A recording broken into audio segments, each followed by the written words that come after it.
Do you like crime dramas? Well, HBO Max is launching their new memoir-based drama, Tokyo Vice, about the Yakuza and an American journalist, and those first 3 episodes are coming out together. So should this be on your binge list? A Western journalist working for a publication in Tokyo takes on one of the city's most powerful crime bosses. So this is loosely inspired by American journalist Jake Adelstein's nonfiction first-hand account of the Tokyo Metropolitan Police Beat. And it's filmed on location in Tokyo, and then it captures Adelstein's daily foray into the underbelly of Tokyo in the late 90s. Now, HBO Max is releasing the first 3 episodes together, and then we're going to have 2 episodes each week following that. Now, this is squarely a drama series that I found a little slow to get into, but that's the beauty of having the first 3 episodes drop together. I was intrigued by the premiere episode, which also happens to be directed by Michael Mann. We start out in a tense meeting, and before the story gets too far into that meeting, we flash back 2 years so we can get all of the context for what is sure to come. Ansel Elgort plays Jake Adelstein, this American guy who wanted to be a crime reporter, and in an effort to carve his own path, he moves to Japan.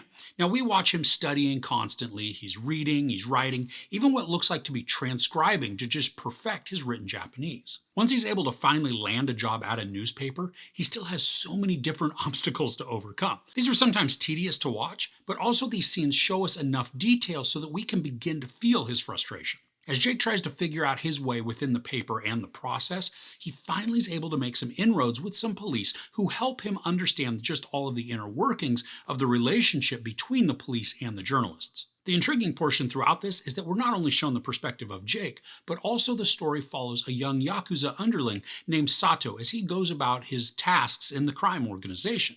Now, Sato's either becoming disillusioned with the whole thing, or he's becoming hungry for more power and responsibility. And I think it's going to be equally entertaining to watch either of those play out. His path eventually crosses with Jake's, and that then became the story I really want to follow. Ken Watanabe also stars in this as a seasoned police officer who's tasked with keeping the peace between Yakuza families.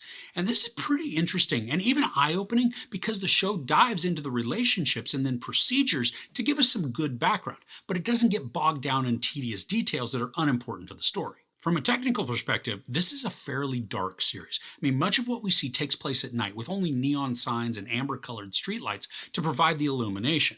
Now, it really helps to create this gritty and sordid atmosphere, which I think then contrasts really well with how well-dressed and clean-looking everybody is. The editing is also a little choppy. It's not that way throughout the entirety of each episode, but there are some jumps here and there that felt a little abrupt for the storytelling. And we'll have scene transitions that feel almost like we're missing a bit of info, or maybe that the story skipped over pieces. This isn't always a terrible thing, but there are portions where it's noticeable, which then led to a less cohesive watching experience. The pace of this is also fairly slow so far. I mean, it's not boring, but it's not action-heavy or even action-oriented.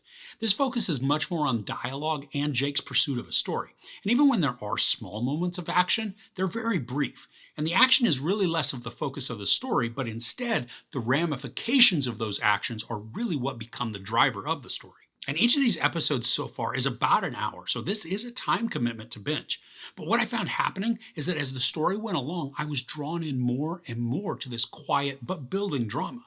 And Jake is also learning the ropes, but at the same time diving into a story that he may not be prepared to handle. And I appreciate that the story will just have us follow Jake around, putting us into his mindset through his actions. There's this one scene where he's walking through a market, just perusing the aisles, listening to a taped message from his sister back home. These types of scenes are quiet and seemingly mundane, but they're really important because they work to illustrate how relationships are built for Jake and then how he values the connections that he's making. In addition to Jake's story and that story following Sato, we follow Sam, who's an American working as a hostess. Now, we get the feeling that she'll become pretty important in future episodes, but in these first 3, she becomes the link between Sato and Jake. And she's playing both sides, but from how it appears now, she's not trying to really game any system other than her own benefit. She's not setting up one for the other, but my guess is that at some point down the line, her involvement is going to cause some problems for Jake, Sato, or maybe both of them. This takes place between 1999 and 2001, at least so far. And I love how as the story is building out the environment that Jake has to function in, he's met with all kinds of oppositions within the newspaper.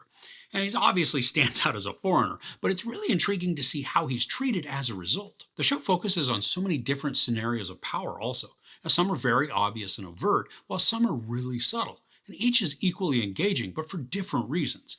We see the power or authority structure within the newspaper where Jake is close to the lowest rung, just being a foreigner, but his immediate supervisor is a woman, and it's illustrated how she is barely elevated above him. And then we have the power relationship between the police and the press, between the Yakuza and the citizens, and even between the police and the Yakuza. I mean, each of these has a different and engaging dynamic that makes the story richer and more compelling. I love that because the series starts off in the present, showing us what is to come for Jake, it makes the anticipation and the buildup of the drama that much more intriguing. If you start watching this series and at the end of the first episode you're not totally engaged, I suggest giving it a little bit of time.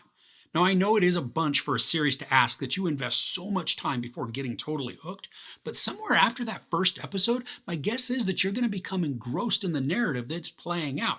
And before you know it, you're going to be hooked and ready to see what comes next. I like that this release schedule with the 3 initially and then 2 each subsequent week allows for a feature-length experience in the binge. So overall, Tokyo Vice is a slower and quieter drama that begins building in the intrigue and intensity, taking time to establish the characters and the environment, especially for any that are not familiar with Japan, its social politics, or even the Yakuza. The acting is well done, crafting characters that can be sympathetic despite massive flaws, who are also mysterious and enigmatic. The pace is deliberately patient, and the aesthetics are captured well, thanks mostly to being shot on location in Tokyo.